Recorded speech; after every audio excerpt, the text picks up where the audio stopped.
Se acabó la historia de que los partidos puestos por los yanquis, puestos por los somocistas, volverán a llegar al gobierno. Jamás, jamás, jamás. Que se olviden, aquí no volverán a haber elecciones. No volverán a haber elecciones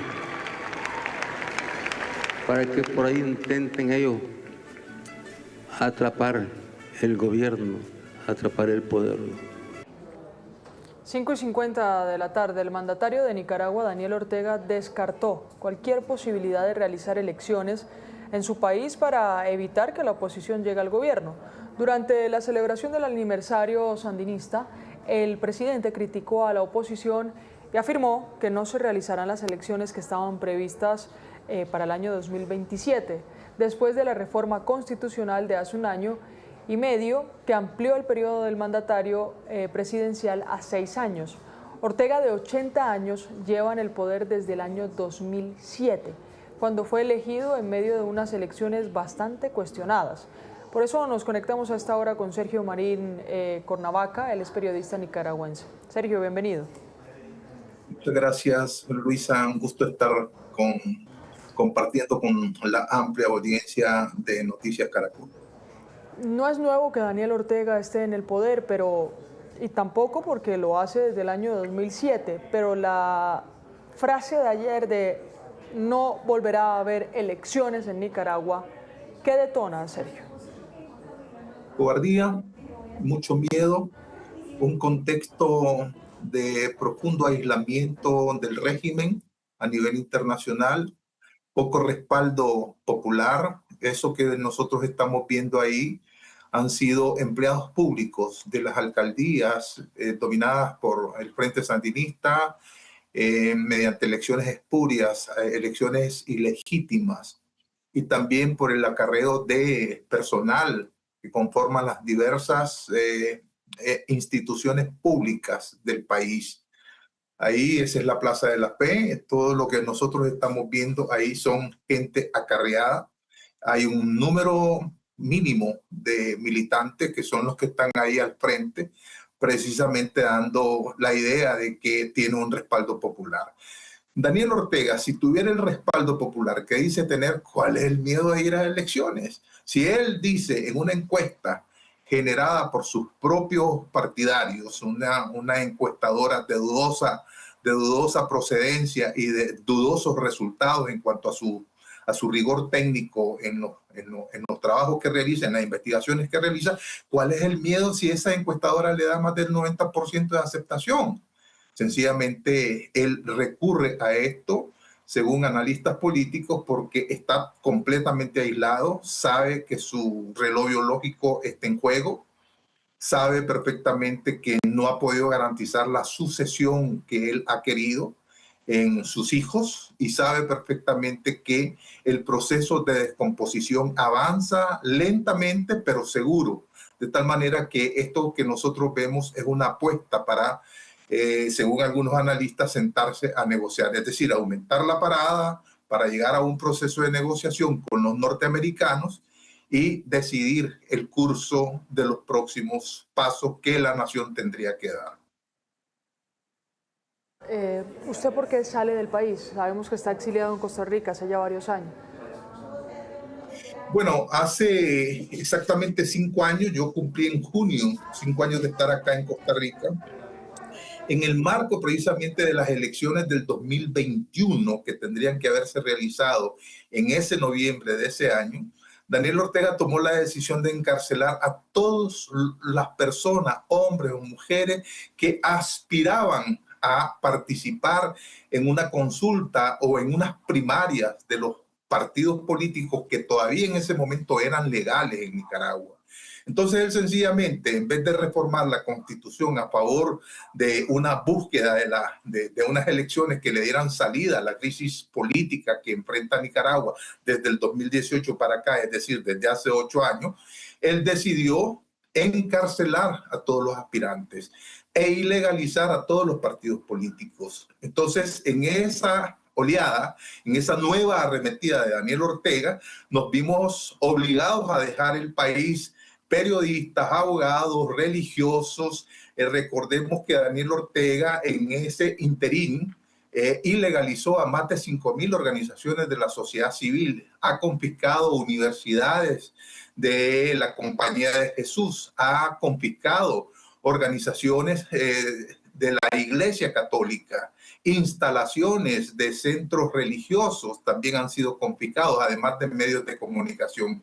Para ponerlo en perspectiva muy claramente, en Nicaragua no existe un solo medio escrito de circulación nacional. Y todos los medios existentes, absolutamente todos los medios existentes, obedecen a los lineamientos de Daniel Ortega. Hay una gran cadena de medios que pertenecen al oficialismo, al régimen de Daniel Ortega.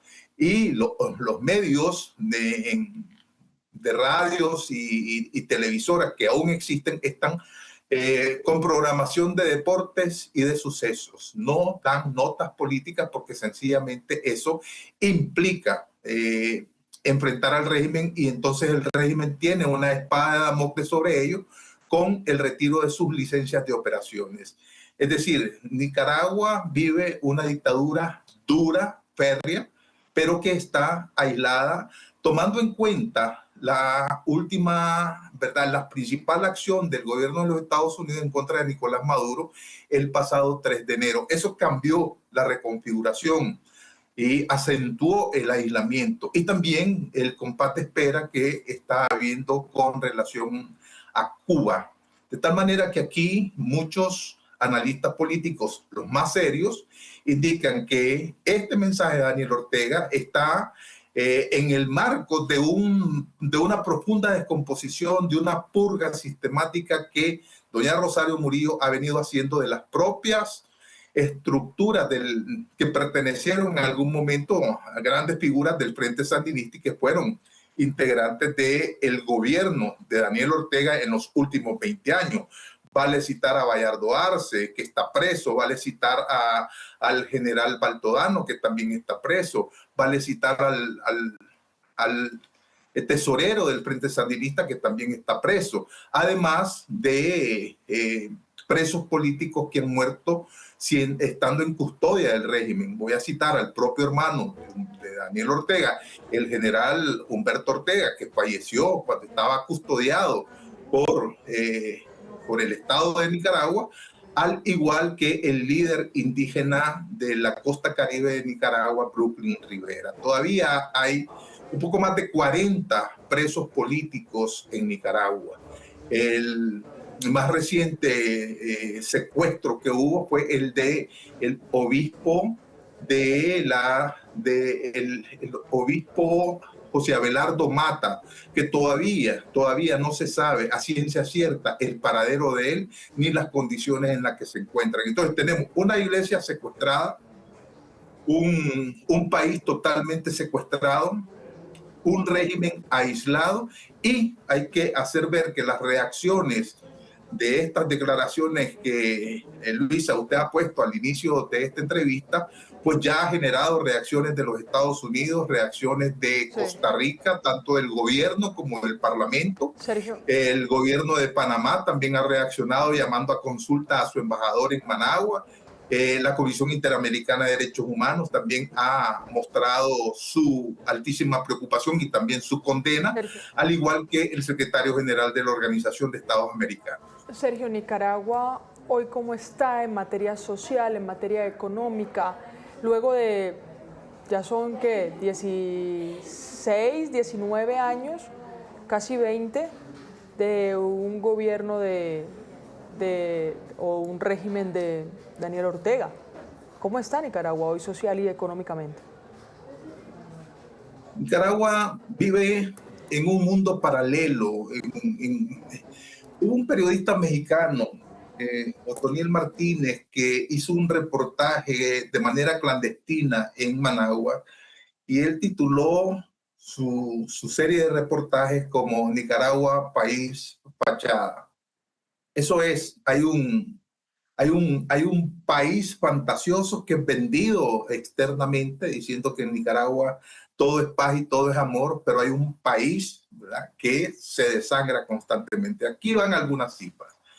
Casi $6.000 millones generan en remesas familiares casi el 10% de la población que se ha visto obligada a salir, a huir de Nicaragua en busca de mejores condiciones. Aquí hay dos categorías básicas. Uno, el exiliado, el que sale por razones políticas. Se ha dado casos de gente que ha salido de Nicaragua y cuando quieren regresar sencillamente les impiden el ingreso. Bueno, eso engrosan casi ese 10% de esa gran huida de los nicaragüenses o salida de los nicaragüenses, para decirlo con mayor propiedad. Eso por un lado. Es decir, que la gente que Daniel Ortega obliga a salir es la misma gente que le genera al país cerca de 6.000 millones de dólares en remesas familiares. No hay inversión. La inversión pública, la inversión internacional no está en Nicaragua. Nicaragua está exportando oro, un oro que tiene dudosas procedencias. Nicaragua ha concesionado casi el 10% de su territorio a empresas chinas de dudosa reputación en materia de explotación minera, trayéndole consecuencias sumamente nefastas a los territorios donde se están interviniendo. Y estamos hablando de grandes territorios en la costa caribe de Nicaragua, prácticamente selva virgen y reservas biológicas declaradas así por organismos internacionales. Entonces hay un proceso de colonización de esas tierras. Se está perdiendo el hábitat, se está haciendo uso de sustancias como el mercurio y el cianuro para procesar el oro. Entonces, eso no lo muestra el régimen. El régimen muestra que hay celebraciones, que hay actividades turísticas, pero eso es totalmente mentira. Vale decir que muchos periodistas y también youtubers que han querido entrar a Nicaragua para reflejar cuál es la realidad, sencillamente son impedidos de entrar. Vale decir también, Luisa, que hay un tercio de la población que ha salido.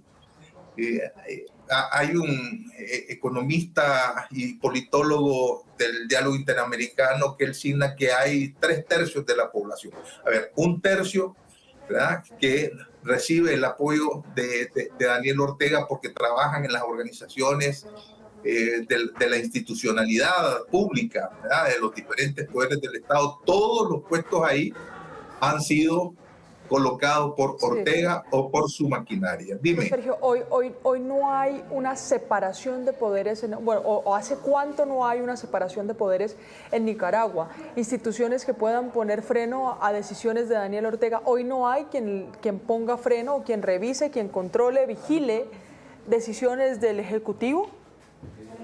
Esa es una pregunta sumamente interesante, Luisa, por varias razones. El proceso de cooptación de los diferentes poderes del Estado es un proceso gradual que en Nicaragua a lo largo de estos 20 años pues se culminó desde el 2007 exactamente hasta el 2017. ¿Cómo se manifestó esto? En un acuerdo público-privado entre las cúpulas empresariales que hacían gran cantidad de negocios, ¿verdad?, con la advertencia del régimen: ustedes les permitimos hacer negocios, pero no hagan política. Entonces, ese nexo, ¿verdad?, les dio muchos resultados. Por otro lado, el poder fáctico de la iglesia, en ese momento a la cabeza estaba el cardenal Miguel Obando y Bravo, que ya falleció, sencillamente apoyaba a ese sector de la iglesia católica al régimen. Y por otro lado, con halagos para hacer negocios, para generar capitales muy fuertes, fue comprando las voluntades tanto de los altos mandos del ejército de Nicaragua como de la policía. Este proceso de cooptación fue lento, pero fue seguro. Entonces, acalló las voluntades de los empresarios grandes, socavando la voluntad también de los medianos y pequeños empresarios. Socavó, ¿verdad?, y cooptó a los mandos militares y los mandos policiales. y daba la sensación, ¿verdad?, de que manejaba la Iglesia Católica porque el cardenal Miguel Obando tenía un peso específico desde el punto de vista simbólico en la feligresía nicaragüense. Entonces, con esos elementos, le fue sumamente fácil a Daniel Ortega ir desmontando todas aquellas agrupaciones políticas que en algún momento lo adversaron. Debo hacer un paréntesis. Hubo un pacto entre Daniel Ortega y Arnoldo Alemán que le permitió dividirse los poderes del Estado prácticamente en bancadas. Sí. En algunas del Estado, la mayoría eran los liberales, en otras la mayoría eran los sandinistas. Pero llegado el tiempo, inclusive esos denominados militantes liberales se pasaron al lado del Frente Sandinista sin despersonalizarse en términos políticos partidarios, pero eran exactamente lo mismo. Claro, ¿por qué le pregunto, Sergio? Porque al anunciar que no habrá elecciones el próximo año, estoy tratando de entender quién está detrás o si es o no independiente en la institución encargada de desarrollar las elecciones. En Colombia es la registraduría. En Nicaragua, ¿qué nombre tiene? El Consejo Supremo Electoral, que también está en poder del FCLN. Vea, Luisa, todas las instituciones, todos los poderes del Estado están en poder del Frente Sandinista. Y vayamos más allá, el Frente Sandinista ya no es una organización de la que nosotros quisiéramos que existiera todavía, ¿verdad? Porque ya dejó de existir desde hace mucho tiempo esa institucionalidad partidaria. Lo que hay son los sellos del partido administrados por una familia compuesta por Daniel Ortega, Rosario Murillo y sus hijos e hijas.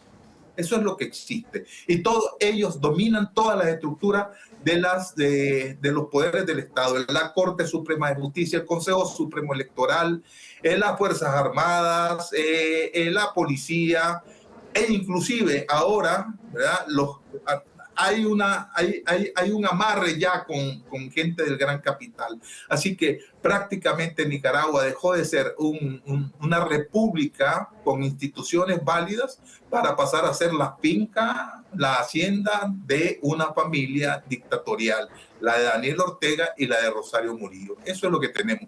El Congreso, todos son militantes del FCLN, con algunos integrantes de algunas agrupaciones políticas que en Nicaragua les llamamos zancudos, que son colaboracionistas del régimen. Todas las votaciones que han habido desde el 2018 para acá son prácticamente sin disidencia alguna en el mismo Parlamento. Así que todos los poderes orbitan alrededor de las decisiones que toma Daniel Ortega. Se lo voy a plantear así. Daniel Ortega hizo el anuncio, ¿verdad? Y hoy mismo salió un comunicado oficial de la Asamblea Nacional que dice que asume el mandato de lo expresado por Daniel Ortega, y en consecuencia ya están teniendo reuniones en la Asamblea Nacional de Nicaragua con el Consejo Supremo Electoral. ¿Quién manda en Nicaragua? Es Daniel Ortega, exactamente. Pues mire, Daniel, muy complicado este panorama, porque eso implica que ¿cuántos nicaragüenses están en el exterior? El 10%, cerca de 700.000, 800.000 habitantes. 800.000 nicaragüenses exactamente, según el dato de las organizaciones defensoras de derechos humanos. Sí, Nicaragua es una nación, es un país de un poco más de 7.1 millones de habitantes. Así es. El 10% de esa población está por fuera, está en el exterior. Se les quita la posibilidad hoy, porque la palabra de ayer de Daniel Ortega fue casi que palabra de Dios, y hoy las instituciones están operando para cancelar, suspender las elecciones del año 2027. Sergio, muchas gracias, e imagino que la conclusión de todo esto también, como país, como colectivo, pero se lo reduzco a lo individual o se lo priorizo a lo individual más bien, es: no existen posibilidades hoy de volver a Nicaragua. Nosotros los nicaragüenses que estamos en el exilio, fundamentalmente los más de 300 periodistas, nosotros estamos ejerciendo nuestra profesión en condiciones sumamente difíciles, pero lo estamos haciendo. Y estamos llegando a Nicaragua gracias a las redes sociales, a YouTube. de tal manera que la gente en Nicaragua mantiene la esperanza y además el trabajo. El nicaragüense trabaja socavando la voluntad del régimen, eso hay que decirlo.